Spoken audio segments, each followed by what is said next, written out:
లోపల నామినేషన్స్ ఏమన్నారు? Only 2 hours time ఇచ్చినారు. Only 2 hours.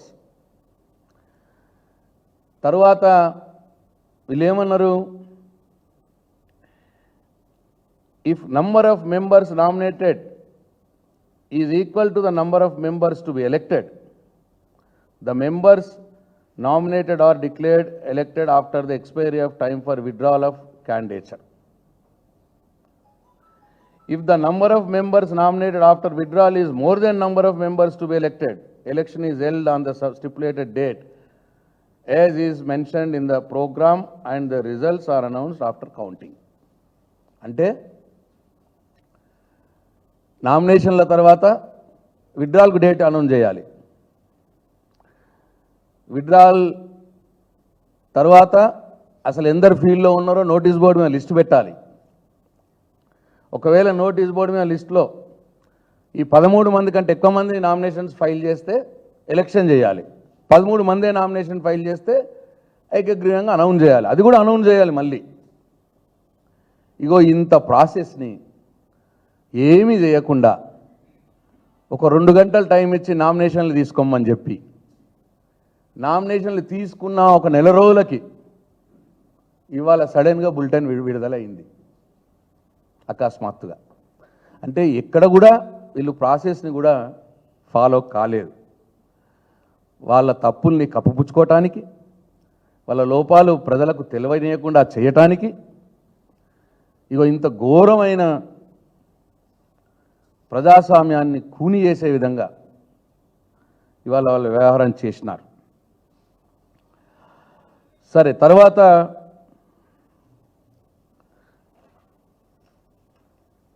ఇది rules book, assembly rules book. ఈ రూల్స్ బుక్లో పేజ్ నెంబర్ 93, 250 పారా. ఈ 250 పారాలో ఏముందంటే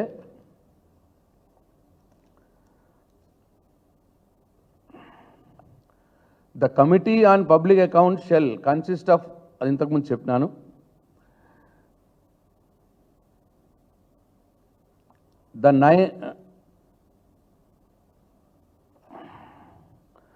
ఇక్కడ ఏమన్నారంటే it's members according to the principle of proportional representation by means of the single transferable vote.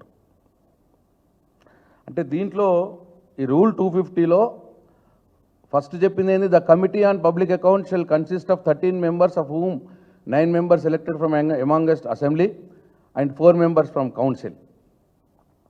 The 9 members of the assembly shall be elected by assembly from the amongst its members according to the principle of proportional representation by means of the single transferable vote. అంటే దీని అర్థం ఏంటంటే ఈ rule number 250లో ఒకటేమో ఏ పార్టీకి ఎంతమంది మెంబర్లు వస్తారు ప్రపోర్షనల్ ప్రకారం. 119 మంది ఎమ్మెల్యేలు గల అసెంబ్లీలో బీఆర్ఎస్ పార్టీ 38 మంది, 39 యాక్చువల్గా, చనిపోయింది ఒక 38 మంది ఆ రోజు. 38 మందికి ఎంతమంది ఎన్ని మెంబర్లు ఇస్తారు అనేది ఒకటి ఈ 250లో మెన్షన్ చేసింది. అది లెక్క చేస్తే 38 మందికి 3 బీఆర్ఎస్కి వస్తాయి. అట్లాగే రెండోది ఏంటంటే వీళ్ళు మెన్షన్ చేసింది ఆ ముగ్గురికి ఈ proportional representation by means of single transferable vote, ఆ ముగ్గురికి ఒక్కొక్కరికి ఎన్ని ఓట్లు కావాలి వాళ్ళు ఎలెక్ట్ కావాలంటే. అంటే 38 మంది, 119లో 38 మంది మా వాళ్ళు ఉంటే ముగ్గురికి ఛాన్స్ వస్తుంది. ఆ 38 ముగ్గురికి పంచితే ఒక్కొక్కళ్ళకు 13 ఓట్లు రావాలి. ఇది రూల్ నంబర్ 250 చెప్తుంది ఎలక్షన్ ప్రాసెస్లో. అయితే అక్కడ జరిగింది ఏంది? టీఆర్ఎస్ పార్టీ అధ్యక్షుల వారి ఆదేశం ప్రకారం, ప్రతిపక్ష నేత కేసీఆర్ గారి ఆదేశం ప్రకారం ముగ్గురు అసెంబ్లీ నుంచి స్పీకర్ గారి ఆఫీస్ మమ్మల్ని అడిగింది కాబట్టి నేను, గంగుల కమలాకర్ గారు, హరీష్ రావు గారు ముగ్గురం నామినేషన్ వేసినాం. అయిపోయింది. నామినేషన్ వేసినాం, ఇన్ని రోజులు అయింది. సడన్గా గాంధీ గారు ఇప్పుడు పుట్టుకొచ్చారు కొత్తగా. పోనీ గాంధీ గారు పుట్టుకొచ్చారు, అప్పుడు ఏమైంది? 13 మంది వేయవలసినటువంటి 13 మంది గల కమిటీకి మేము ముగ్గురం, వేరే పార్టీలు ఎవరెవరు ఎంతమంది అంతమంది ఉన్నారు. ఇప్పుడు ఎక్కువ పడ్డది ఎవరు? గాంధీ గారు పడ్డది. అంటే 13 మంది కంటే ఎక్కువ మంది నామినేషన్లు వేసినట్టు కదా లెక్క. అప్పుడు ఏం చేయాలి? ఎలక్షన్ చేయాలి. ఎలక్షన్ జరిగిందా? జరగలేదు. మరి హరీష్ రావు గారు నామినేషన్ ఎట్టిపోయింది? కమిటీలో వారి పేరే లేదు. బీఆర్ఎస్ పార్టీ నుంచి 3 పేర్లు ఇచ్చినాం, 3 నామినేషన్ వేసినాం. మా ముగ్గురు ఉంటూ ఒకవేళ గాంధీ గారిది ఉంటే ఓకే, అది 13 లోపల ఉంటే. నామినేషన్లు 13 కంటే ఎక్కబడ్డప్పుడు, గాంధీ గారు కొత్తగా పుట్టుకొచ్చినప్పుడు ఎలక్షన్ ఎందుకు జరగలేదు? పోనీ మరి గాంధీ గారికి ఇప్పుడు నేను ఇంతకుముందు ఈ 250 రూల్ నెంబర్ 250 ప్రకారం ఏదైతే చెప్పినామో, ప్రిఫరెన్షియల్ సింగిల్ ట్రాన్స్ఫరబుల్ ఓటు ప్రకారం 13 మంది ఓట్లు కావాలి. మరి గాంధీ గారికి ఎవరు, ఏ 13 మంది సపోర్ట్ చేసినారు? బీఆర్ఎస్ పార్టీ వాళ్ళు.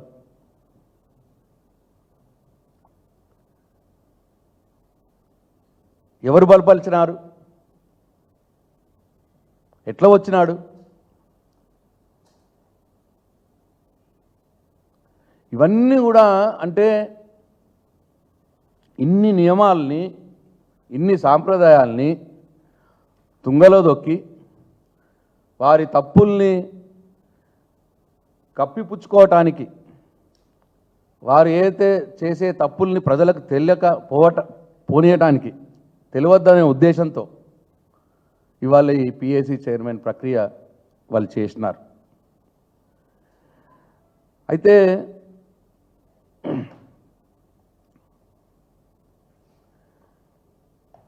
మరి గాంధీ గారు ఎవరు? ఇప్పుడు ఇదొక క్వశ్చన్.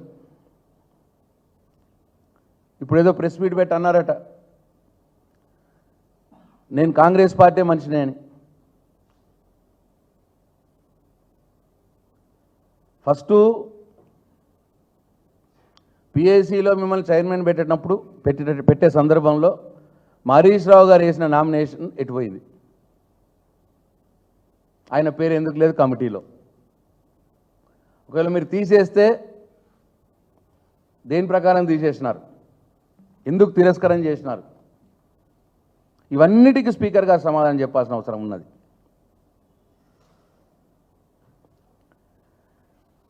ఈ గాంధీ గారు ఇవాళ ప్రెస్ మీట్ పెట్టి అంటున్నారంట,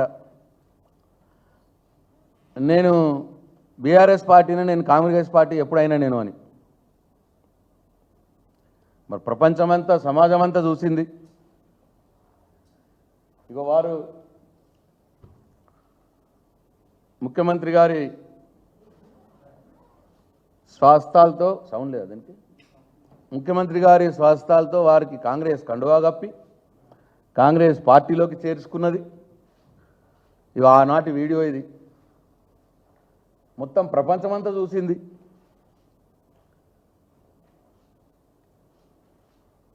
ఇవాళ ఆయన నేను బీఆర్ఎస్ పార్టీ అన్నాడంట ప్రెస్లో. సబ్జెక్టు కరెక్షన్ నాకు వస్తుంటే చెప్పినారు ఎవరో. ఇగో ఇంత పచ్చిగా కండువా కప్పుకొని మరీ, ముఖ్యమంత్రి గారి చేతుల మీద కాంగ్రెస్ కండువా కప్పుకొని మరీ ఈనాడు ఇక ఆ రోజు, ఏ రోజు ఇది? జూలై 13వ తారీఖు నాడు, జూలై 13వ తారీఖు నాడు జాయిన్ అయినారు గాంధీ గారు కాంగ్రెస్ పార్టీలో. ఇది జూలై 14వ తారీఖు నాడు ఇగో ఈనాడు పేపరు, ఇగో ఈడ ఫ్రంట్ పేజీలో వచ్చింది. ఏమని? సీఎం రేవంత్ రెడ్డి సమక్షంలో కాంగ్రెస్లో చేరిన అరకపూడి గాంధీ. ఇగో ఇంత క్లియర్గా Eenadu paper, next Andhrajyothi paper, ఇది కూడా main page, front page Andhrajyothi paper. దీంట్లో కూడా కింద రాసినారు, కండువా కప్పి అరకపూడి గాంధీని పార్టీలోకి ఆహ్వానిస్తున్న రేవంత్. ఇంత క్లియర్గా.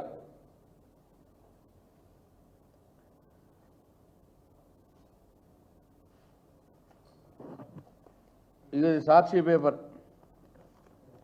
కాంగ్రెస్లోకి అరకపూడి గాంధీ, ఇక వారు కండువా కప్పి ఆహ్వానిస్తున్నారు. ఇది సాక్షి పేపర్. ఇది నమస్తే తెలంగాణ పేపర్.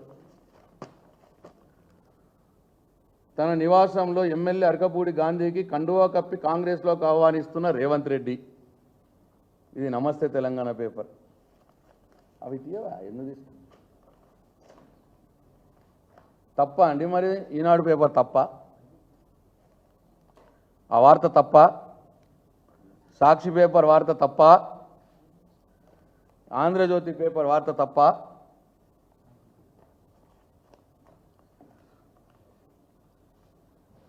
ఈ వార్తలు తప్ప? మరి తప్పు అయితే మరి తెల్లారైనా ఖండించేది ఉండే. వారు వీళ్ళు తప్పు రాసినారు పేపర్ వాళ్ళు, నేను కాంగ్రెస్ పార్టీలో చేరలేదు అని తెల్లారినాడు ఖండించేది ఉండే గాంధీ గారు. ఇవాళ ఆయన మాట్లాడుతున్నారు. అంటే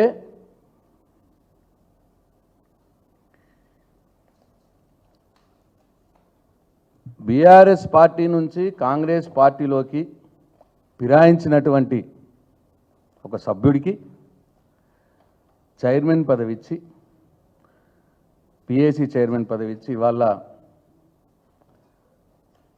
ఈ ప్రభుత్వం ప్రజాస్వామ్యాన్ని అసెంబ్లీ సాక్షిగా కూని చేసింది.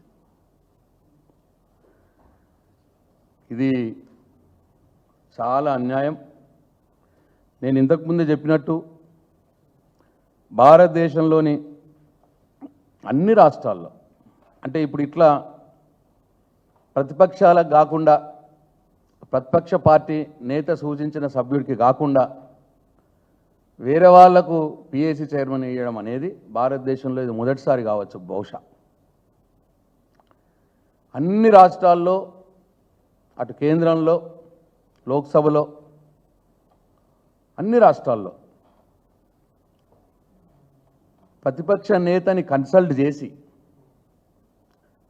మీ సభ్యుడికి ఏ సభ్యుడికి ఇవ్వాలా అని అపోజిషన్ లీడర్ని కన్సల్ట్ చేసి స్పీకర్ గారిని నియమిస్తారు పిఏసీ చైర్మన్ని. ఇది అనాదిగా వస్తున్న సాంప్రదాయం. మన రాష్ట్రంలోనే ఆ రోజు ఉమ్మడి రాష్ట్రం ఉన్నప్పుడు ఇక ఇది Telangana legislative assembly hand book. ఇది ఈ హ్యాండ్ బుక్లో తెలంగాణ లెజిస్లేటివ్ హ్యాండ్ బుక్ ఇది.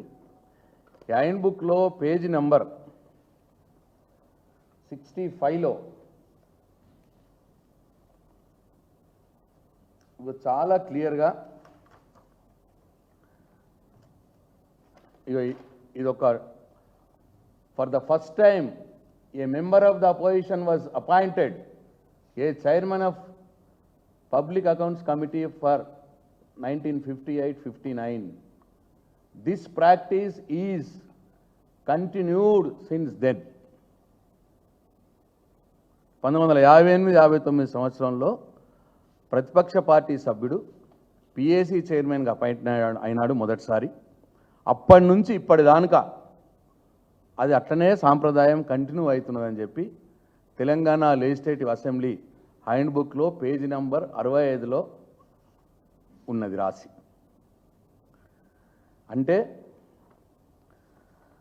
ఉమ్మడి ఆంధ్రప్రదేశ్, తెలంగాణ కంటిన్యూగా రానే వస్తున్నది. ఇది తెలంగాణ వచ్చిన తర్వాత కూడా అన్నారన్నట్టు ఈ రోజు మట్టుకు ఇది కంటిన్యూ జరుగుతున్నదే అని. ఇట్లా ఇన్ని ప్రెసిడెంట్స్ ఉన్నాయి. ఇంకా విచిత్రం ఏంటంటే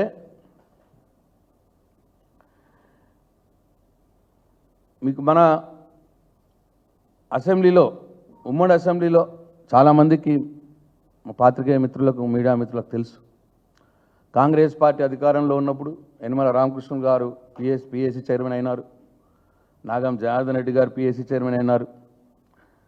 అయితే అట్లనే యతి రాజారావు గారు పిఎస్సి చైర్మన్ అయినారు. ఇంకా నాగం జనార్దన్ రెడ్డి గారు అయినప్పుడైతే ఇట్లనే ఆ రోజు కూడా ముఖ్యమంత్రి వైఎస్ రాజశేఖర రెడ్డి గారు నాగం జనార్దన్ రెడ్డి గారి పేరుని ప్రతిపక్ష నాయకుడు చంద్రబాబు నాయుడు గారు ప్రపోజ్ చేస్తే వైఎస్ రాజశేఖర రెడ్డి గారు ముఖ్యమంత్రిగా ఆయన ఆబ్జెక్షన్ తీసుకున్నాడు, ఆయన వద్దు అని. అప్పుడు స్వయానా స్పీకర్ గారు కిరణ్ కుమార్ రెడ్డి గారు లేదు ప్రతిపక్ష నాయకుడు ఎవరి పేరు చెప్తే వారికి పిఎస్సి చైర్మన్ ఇవ్వడం అనేది సాంప్రదాయం, లేదండి సీఎం గారు, అది మీరు కొద్దిగా దాని గురించి మీరు పట్టుబట్టద్దు అని సీఎం గారిని ఒప్పించి కిరణ్ కుమార్ రెడ్డి గారు ఆయన స్పీకర్గా ఉన్నప్పుడు నాగం జనార్దన్ రెడ్డి గారిని పిఎస్సి చైర్మన్గా చేసినారు. ఇట్లా అదే టీడీపీ అధికారంలో ఉన్నప్పుడు గాదా వెంకటరెడ్డి గారు అయినారు, మైసూర్ రెడ్డి గారు అయినారు. ఇట్లా చాలామంది ప్రతిపక్ష Congress party LP leader CLP leader ఎవరు చెప్తే వాళ్ళని చేసినారు. మేము 2014లో మేము అధికారంలోకి వచ్చినాక కూడా అదే సాంప్రదాయాన్ని మేము కొనసాగించినాం. అదే సాంప్రదాయాన్ని కొనసాగించి 14 to 19 మేము కృష్ణారెడ్డి గారిని, దాని తర్వాత గీతారెడ్డి గారిని, వాళ్ళ సిఎల్పి లీడర్ జానారెడ్డి గారు ఎవరి పేరైతే చెప్పినారో వారినే పిఎస్సి చైర్మన్గా నియమించారు స్పీకర్ గారు. జానారెడ్డి గారు సిఎల్పి లీడర్ ఎవరి పేరు చెప్తే వారు మొదలు కృష్ణారెడ్డి గారి పేరు చెప్పినారు. కృష్ణారెడ్డి గారు మరణించిన తర్వాత గీతారెడ్డి గారి పేరు చెప్పినారు, గీతారెడ్డి గారిని చేసినారు. అట్లనే తర్వాత 19 to 23లో 18 to 23లో అప్పుడు మెయిన్ అపోజిషన్ పార్టీగా ఎంఐఎం ఉంటే ఎంఐఎం పార్టీ వాళ్ళు అక్బరుద్దీన్ గారికి ఇవ్వమంటే అక్బరుద్దీన్ గారికి ఇచ్చినాం. అట్లా మేము కూడా అదే సాంప్రదాయాన్ని కొనసాగించినాం. చివరకు ఢిల్లీలో కాంగ్రెస్ పార్టీ అధికారంలో ఉన్నప్పుడు అటల్ బిహారీ వాజ్పేయి గారు కూడా పిఎస్సి చైర్మన్గా ఇచ్చినారు ఆయనకి. ఇందిరాగాంధీ గారు అటల్ బిహారీ వాజ్పేయి గారికి పిఎస్సి చైర్మన్గా ఇచ్చినారు. అట్లనే ఈ 2014 నుంచి తీసుకుంటే 2014 నుంచి 19 మట్టుకు కాంగ్రెస్ పార్టీ సభ్యుల సంఖ్య 44, 545 సభ్యుల్లో వాళ్ళ సభ్యుల సంఖ్య 44. మెయిన్ అపోజిషన్ కూడా రికగ్నైజ్ కాలేదు కాంగ్రెస్ పార్టీ. అపోజిషన్ పార్టీగా హోదా రాలేదు, ప్రతిపక్ష హోదా కూడా లేదు వాళ్ళకి.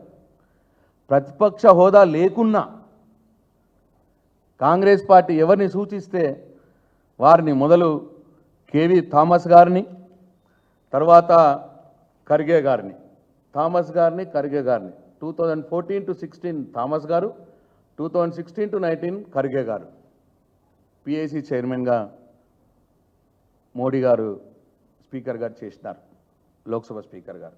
మోడీ ప్రభుత్వం ప్రతిపక్ష హోదా లేకున్నా తర్వాత నెక్స్ట్ 19 to 24 అప్పుడు వాళ్ళ సంఖ్య 54, అంటే 10% క్లోజ్లీ 10% సంఖ్య ఉన్న కాంగ్రెస్ పార్టీకి అప్పుడు వాళ్ళు అధీర్ రంజన్ చౌదరి గారి పేరు సూచిస్తే కాంగ్రెస్ పార్టీ ఆయనని పిఎస్సి చైర్మన్గా చేసినారు. 5 years చేసినారు కాంగ్రెస్ పార్టీ నుంచి. తర్వాత ఇప్పుడు మళ్ళీ 2024లో అపోజిషన్ లీడర్ ఏమో రాహుల్ గాంధీ గారు, కాంగ్రెస్ పార్టీ అధ్యక్షులు ఖర్గే గారు ఉండగా పిఎస్సి చైర్మన్గా వారు కేసీ వేణుగోపాల్ పేరుని సూచించినారు రాహుల్ గాంధీ గారు. రాహుల్ గాంధీ గారే సూచిస్తే లోక్సభ స్పీకర్ గారు కేంద్ర ప్రభుత్వం ఇవాళ కేసీ వేణుగోపాల్ గారిని పిఎస్సి చైర్మన్గా అక్కడ ఢిల్లీలో ఉన్నాడు. కాంగ్రెస్ పార్టీ వ్యక్తులు వీళ్ళందరూ. బీజేపీ ప్రభుత్వం కాంగ్రెస్ పార్టీ ప్రతిపక్షంలో ఉంటే ఇగో ఈ నలుగురిని 10 సంవత్సరాలలో నలుగురిని పిఎస్సి చైర్మన్గా నియమించింది కాంగ్రెస్ పార్టీకి చెందిన వ్యక్తుల్ని. ఒకవేళ ఈడ రేవంత్ రెడ్డి గారు అనుసరిస్తున్నటువంటి సూత్రం అక్కడ మోడీ గారు అనుసరిస్తే వీళ్ళు అయ్యే వాళ్ళ పిఏసీ చైర్మన్లుగా వీళ్ళ కేసీ వేణుగోపాల్ గారు అయ్యేవాడా పిఏసీ చైర్మన్గా? మరి ఇక్కడ 8% 44 మంది అంటే 10% 54 మంది అంటే ఇప్పుడు మొన్న కూడా వాళ్ళు ఉన్నది 18%, 99 కాంగ్రెస్ పార్టీ 18%. ఇవాళ టీఆర్ఎస్ పార్టీ 33% ఉన్నాం మేము ఇవాళ అసెంబ్లీలో. అయినా మాకు బీఆర్ఎస్ పార్టీకి ఇవాళ పిఏసీ చైర్మన్ ఇవ్వట్లేదు వీళ్ళు. అంటే ఢిల్లీలో ఒక సూత్రం, తెలంగాణలో ఒక సూత్రం కాంగ్రెస్ పార్టీది. ఇవాళ నేను అడుగుతా ఉన్నా, రాహుల్ గాంధీ గారు ఇగో ఎప్పుడు చూసినా ఇట్లా రాజ్యాంగం చేతిలో పెట్టుకొని రాజ్యాంగాన్ని పరిరక్షిస్తా అని చెప్తా ఉంటారు. ఢిల్లీలో ఏ రాజ్యాంగం ప్రకారం మీ కాంగ్రెస్ పార్టీ కేసీ వేణుగోపాల్ గారికి పిఏసీ చైర్మన్ వచ్చింది? తెలంగాణలో ఏ రాజ్యాంగం ప్రకారం మేము మా ముగ్గురులో హరీష్ రావు గారు, గంగుల కమలాకర్ గారు, నేను ముగ్గురం మేము నామినేషన్లు వేసినాం. మా ముగ్గురులో మా అధ్యక్షుడు హరీష్ రావు గారి పేరు సూచిద్దాం అనుకున్నారు.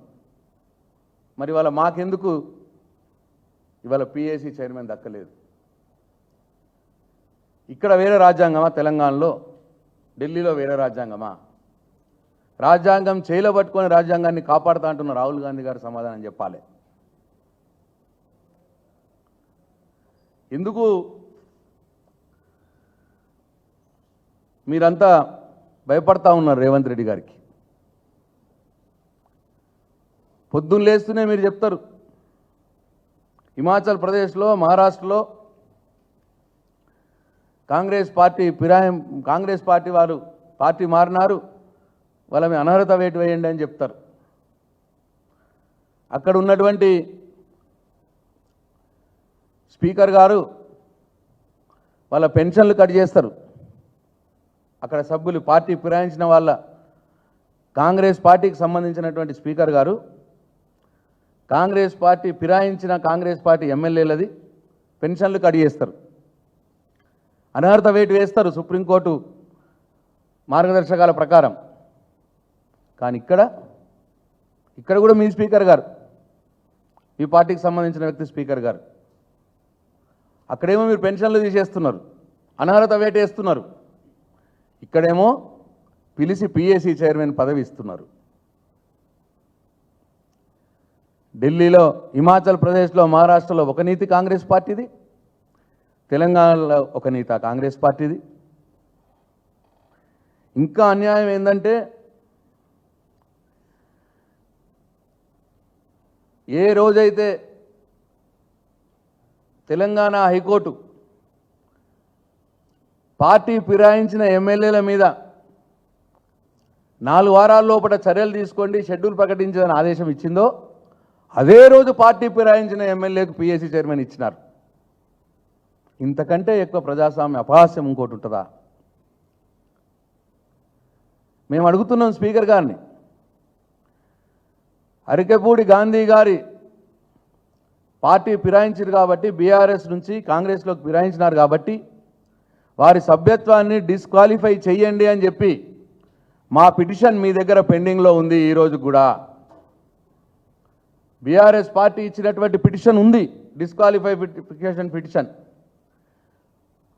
గాంధీ గారి మీద పిటిషన్ పెండింగ్ ఉండగా, డిస్క్వాలిఫికేషన్ పిటిషన్ పెండింగ్ ఉండగా మీరు ఎట్లా వారిని పిఏసీ చైర్మన్గా నియమించినారు?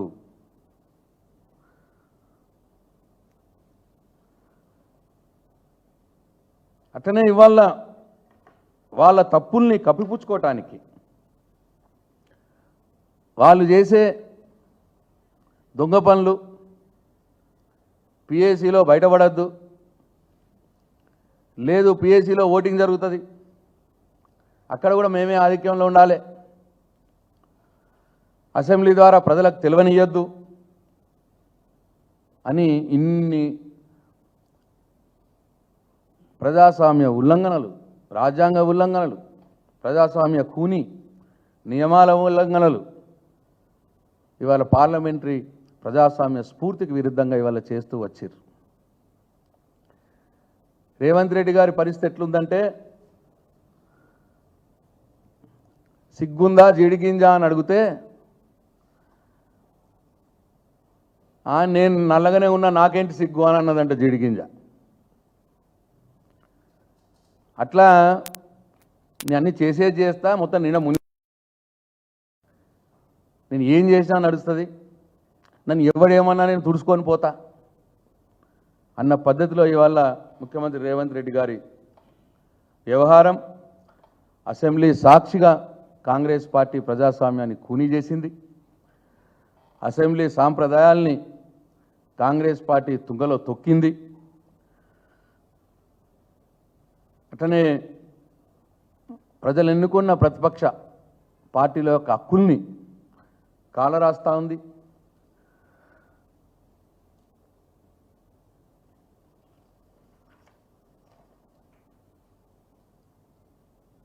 ఇక్కడ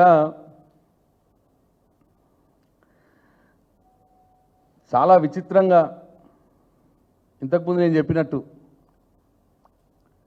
ఏ ఎన్నిక జరగకుండానే నామినేషన్ వేసిన హరీష్ రావు గారు ఎట్లా పిఎస్ నుంచి బయటకు పోయిండు, నామినేషన్ వేసిండో లేదో తెలియని గాంధీ గారు పిఎస్సి లోపలికి ఎట్లా వచ్చిండు. అసలు ఇది హరీష్ రావు గారిని ఎందుకు బయటకు పంపించినారు, ఆయన నామినేషన్ ఏమైంది, ఇంత అన్యాయంగా ఇంత బుల్డోజింగ్గా హరీష్ రావు గారు ఉంటే మీకు ఏంది భయం, పిఎస్సిలో హరీష్ రావు గారు ఉంటే మీకేంటి భయం, మీ దొంగ పనులని మేము చేసేది ఏం చేస్తాం, మీరేమన్నా పనులల్లో ఖర్చు పెట్టిన దాంట్లో తప్పప్పులు ఉంటే దాన్ని ఎత్తి చూపి సలహాలు సూచనలు ఇస్తూ అసెంబ్లీకి నివేదిక ఇస్తాం, తద్వారా ప్రజాధనం దుర్వినియోగం కాకుండా ఉంటుంది. హరీష్ రావు గారు కావచ్చు, నేను కావచ్చు, గంగుల కమలాకర్ కావచ్చు, బీఆర్ఎస్ పార్టీ నుంచి మేము పిఎస్సిలో ఉంటే ఒకవేళ హరీష్ రావు గారు చైర్మన్గా ఉంటే ఏం చేస్తాం, ప్రజాధనాన్ని దుర్వినియోగం పరచకుండా కాపాడుతాం. మేము చేసేది అదే. దానికి మీకు ఉలికెందుకు, ఎందుకు హరీష్ రావు గారిని అవుట్, ఎందుకు గాంధీ గారిని ఇన్ను, దీనికి సమాధానం చెప్పాలి. ఇవాళ రేవంత్ రెడ్డి గారు గాంధీ గారిని అడ్డం పెట్టుకొని శిఖండి రాజకీయం చేస్తూ ఉన్నారు. గాంధీ గారు ఈ గాంధీ గారన్నా మాకు గౌరవమే, ఆ గాంధీ గారన్నా మాకు గౌరవమే. గాంధీ గారి పేరు పెట్టి గాంధీ గారి పేరును వాడుకొని రేవంత్ రెడ్డి గారు అన్ని గలీజ్ పనులు చేస్తూ ఉన్నాడు. ఇవాళ రేవంత్ రెడ్డి గారు ఇప్పుడు ఈ మొత్తం స్పీకర్ గారి భుజం మీద తుపాకీ పెట్టి పేల్చినట్టు మేము భావిస్తూ ఉన్నాం.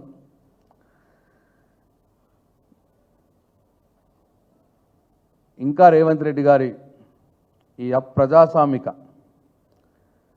నియంతలా వ్యవహరించడం మానుకోవాలి. ఆయన ఆటలు సాగవు, సభ్య సమాజం చూస్తూ ఉన్నది. మొదలు ఏం మాట్లాడినావు, ఇవాళ ఏమన్నావు, మొన్న జర్నలిస్టుల మీటింగ్లకు పోయి బాగా నీతులు చెప్పినావు, తెల్లారే వచ్చి గోతులు తవ్వినావు, బీఆర్ఎస్ పార్టీ పిఎస్సి చైర్మన్ కాకుండా గోతు తవ్వేసినావు. ఇవాళ కేసీఆర్ని అంటున్నావు, వ్యవస్థల్ని ధ్వంసం చేసినావు అని కేసీఆర్ని అంటాడు. ఇప్పుడు ఎవరు ధ్వంసం చేసిన వ్యవస్థని? అనాదిగా దశాబ్దాలుగా వస్తున్నటువంటి ఈ పిఎస్సి చైర్మన్ యొక్క సాంప్రదాయాన్ని ధ్వంసం చేసింది ఎవరివ్వాల? రేవంత్ రెడ్డి గారు కాదా? నువ్వే దొంగ దొంగ దొంగ అన్నట్టు నువ్వు నియంతలా వ్యవహరిస్తున్నావు. నువ్వు వ్యవస్థల్ని ధ్వంసం చేస్తూ ఉన్నావు.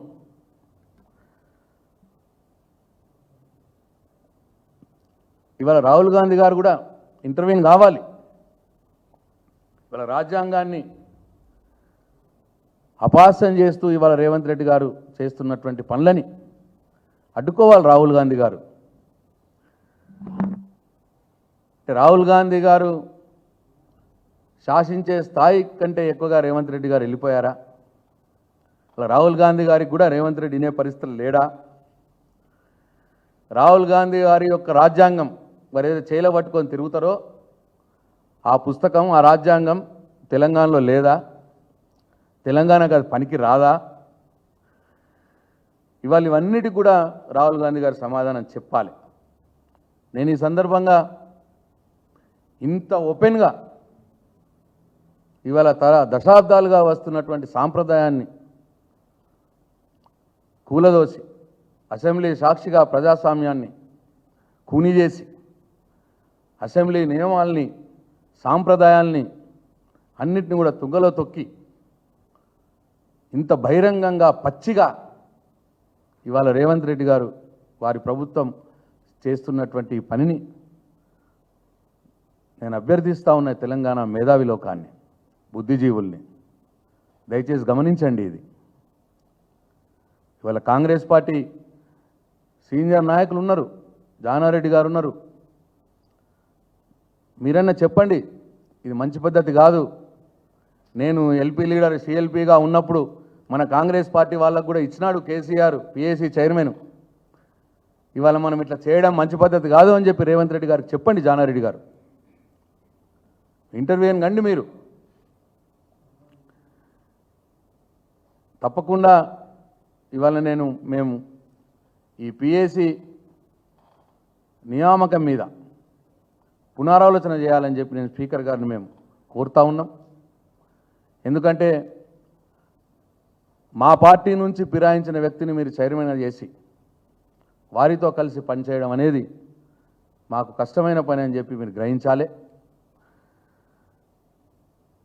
డెఫినెట్గా వ్యవస్థల్ని ధ్వంసం చేస్తున్నటువంటి రేవంత్ రెడ్డి గారికి ప్రజలు గమనిస్తూ ఉన్నారు. ప్రజలు సరైన సమయంలో బుద్ధి చెప్తారని మేము భావిస్తూ ఉన్నాం. చివరగా మరొకసారి స్పీకర్ గారికి కోరుతా ఉన్నాం, ఈ పిఏసీ నియామకం మీద మీరు పునరాలోచన చేయండి.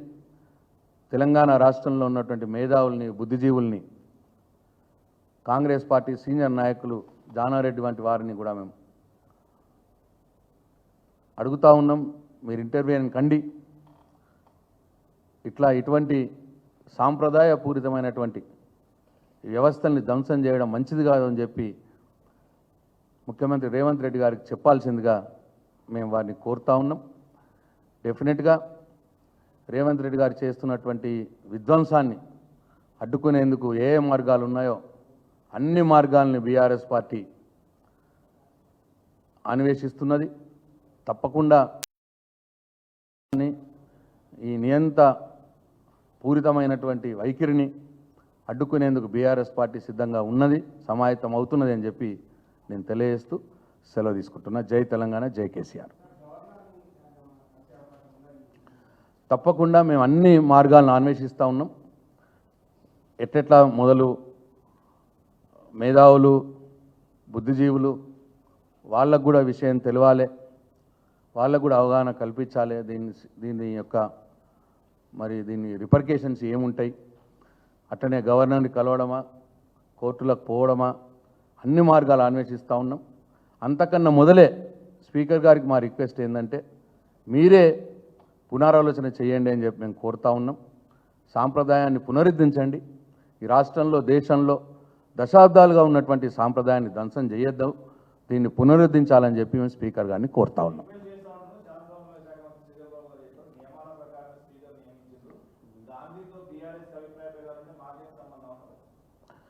మేము ఇప్పటిదాకా చాలా చెప్పినాను. హరీష్ రావు గారు నామినేషన్ వేసినారు, మరి గాంధీ గారు నామినేషన్ వేసినారా? ఒకవేళ వాళ్ళు లోపల ఏమన్నా వేసుకుంటే వేసినట్టు చూపిస్తే మేము చేసేదేం లేదు. మరి అప్పుడు గాంధీ గారు నామినేషన్ వేస్తే మరి మంది ఎక్కువ అవుతారు, 13 మంది కంటే ఎక్కువ అవుతున్నారు. మరి 13 మంది కంటే ఎక్కువ అయితే ఎలక్షన్ జరిగిందా?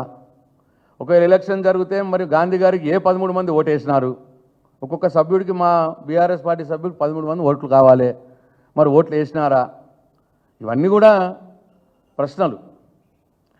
నేను ఇంతకుముందు చెప్పినాను క్లియర్గా, కేవలం లాస్ట్ డే నాడు 12 గంటలకు స్పీకర్ గారు మోషన్ మూవ్ చేసినారు. 2 గంటల లోపల నామినేషన్లు ఏమన్నారు, 2 గంటలు టైం ఇచ్చినారు. హరీష్ రావు గారు, నేను, గంగుల కమలాకర్ గారు మా పార్టీ నుంచి మా పార్టీ ఆదేశాల ప్రకారం మేము నామినేషన్లు వేసినాం. మరి హరీష్ రావు గారి పేరు లేదు ఇవాళ కమిటీలో. ఆయన వేసిన నామినేషన్ ఏమైంది? మరి మాకు తెలిసినంత మట్టుకు అప్పటికి గాంధీ గారు నామినేషన్ వేయలేదు. మరి ఇప్పుడు కొత్తగా గాంధీ గారు ఎట్లొచ్చినారు? నామినేషన్లు వేసి టైం అయిపోయి 4 రోజులు దాటిపోయింది. మరి నెల తర్వాత ఇప్పుడు గాంధీ గారు కొత్తగా ఎట్లా పుట్టుకొచ్చినారు? ఇవన్నీ కూడా సమాధానాలు ఉన్నాయి, ఇవన్నీ ప్రశ్నలు ఉన్నాయి. వీటికి సమాధానాలు చెప్పాల్సిన అవసరం ఉన్నది. కానీ అన్నిటికంటే ముఖ్యంగా ఏంటంటే తరాలుగా దశాబ్దాలుగా అపోజిషన్ పార్టీకి PAC chairman, opposition party leader LOP సూచించిన వారికి ఇస్తున్నారా లేదా? మేము కూడా లాస్ట్ 10 సంవత్సరాల్లో మేము ఇచ్చినవా లేదా? మరి ఇప్పుడు ఎందుకు ఇవ్వట్లేదు? మరి గాంధీ గారు బీఆర్ఎస్ పార్టీ అని అంటున్నారు వాళ్ళు. మరి బీఆర్ఎస్ పార్టీ అయితే ఎల్ఓపి సూచించిందా? బీఆర్ఎస్ పార్టీ ఆయన పేరును సూచించిందా? కన్సల్టేషన్లో సూచించిందా? ఏమైనా లెటర్ ఇచ్చి సూచించిందా? ఎట్లా చేసినారు ఆయన్ని చైర్మన్గా? లీడర్ ఆఫ్ అపోజిషన్ కన్సల్టేషన్లో ఆయన సూచించిన ప్రతిపక్ష సభ్యుడికి పిఏసీ చైర్మన్ ఇవ్వడం అనేది సాంప్రదాయం. ఇక హ్యాండ్ బుక్లో నేను ఇప్పుడే ఇంతకుముందు చూపించాను. ఇగో ఇది అసెంబ్లీ హ్యాండ్ బుక్. దీంట్లో పేజ్ నెంబర్ 65లో చాలా క్లియర్గా ఉన్నది. For the first time a member of the opposition was appointed as chairman of public accounts committee for the year 1958-59. This practice is continued since then అని తెలంగాణ రాష్ట్ర assembly hand బుక్లో క్లియర్గా mention చేస్తున్నది page number 65లో. మరి ఇవాళ ఏం జరిగింది? Opposition leader గారు ఎవరి పేరును సూచించిండు? అసలు మీరు కన్సల్ట్ చేసిర్రా? కన్సల్ట్ చేస్తే ఏ రకంగా చేసినారు? గాంధీ గారి పేరుని అపోజిషన్ లీడర్ గారు సూచించినారా? హరీష్ రావు గారు వేసిన నామినేషన్ ఎటుపోయింది? ఆయన పేరు ఎందుకు లేదు కమిటీలో? మరి గాంధీ గారు నామినేషన్ వేస్తే 13 కంటే ఎక్కువ మంది అవుతారు కదా, 14 మంది అయితే ఎలక్షన్ ఎందుకు జరగలేదు? ఒకవేళ ఎలక్షన్ జరుగున్నది అని అనుకుంటే మరి గాంధీ గారికి 13 మంది ఎవరు సపోర్ట్ చేసినారు? ఒక్కొక్క మెంబర్కు 13 మంది ఎమ్మెల్యేలు ఓటేయాలి. ఆ 13 మంది ఎవరు ఓటేసినారు? ఇవన్నీ కూడా మరి శ్రీధర్ బాబు గారు మేము రూల్స్ ప్రకారమే చేసినాము, నియమావళి ప్రకారమే చేసినామంటే కాదు కదా. ఇవన్నిటికి కూడా సమాధానం చెప్పాల్సిన అవసరం ఉన్నది కదా. ఇవాళ శ్రీధర్ బాబు గారు వెళ్ళి దయచేసి కేసీ వేణుగోపాల్ గారిని అడుగుమనాలే, సార్ మీరు పిఏసీ చైర్మన్ ఎట్లయినరు అని అంటే చెప్తాడు కేసీ వేణుగోపాల్ గారు. మన ప్రతిపక్ష నేత రాహుల్ గాంధీ గారు లోక్సభ స్పీకర్ గారికి నా పేరు పంపిస్తే నన్ను లోక్సభ స్పీకర్ గారు నన్ను పిఏసీ చైర్మన్గా చేసినారు అని చెప్తాడు కేసీ వేణుగోపాల్ గారు. ఒకసారి పోయి కేసీ వేణుగోపాల్ గారిని అడుగుమనండి శ్రీధర్ బాబు గారిని, అన్ని రూల్స్ ప్రకారమే చేసినరా ఇక్కడ, మరి అక్కడ ఎట్లా చేసినారు, ఇక్కడ ఎట్లా చేసినారు? Thank you. ఇంకా మేము అన్ని మార్గాలను మేము అన్వేషిస్తూ ఉన్నాం, సంప్రదింపులు చేస్తూ ఉన్నాం, అన్ని స్టడీ చేస్తూ ఉన్నాం. తప్పకుండా రేవంత్ రెడ్డి గారు ఆయన ప్రభుత్వం చేస్తున్నటువంటి విధ్వంసాన్ని ఆపవలసిన అవసరం అవుతున్నది. మేము ఈ సభ్య సమాజానికి, తెలంగాణలో ఉన్నటువంటి బుద్ధిజీవులకు, మేధావులకు అందరికీ కూడా పిలుపునిస్తూ ఉన్నాం. ఇంకా ఇట్లనే చూసుకుంటూ పోతే ఈ పరిస్థితి చాలా విషమిస్తుంది. రేవంత్ రెడ్డి గారు రాను నియంతలా తయారవుతూ ఉన్నాడు. కాబట్టి ఇది తెలంగాణ రాష్ట్రానికి మంచిది కాదు అనే అభిప్రాయం ఆలోచించాలని చెప్పి కోరుతా ఉన్నాను. Thank you.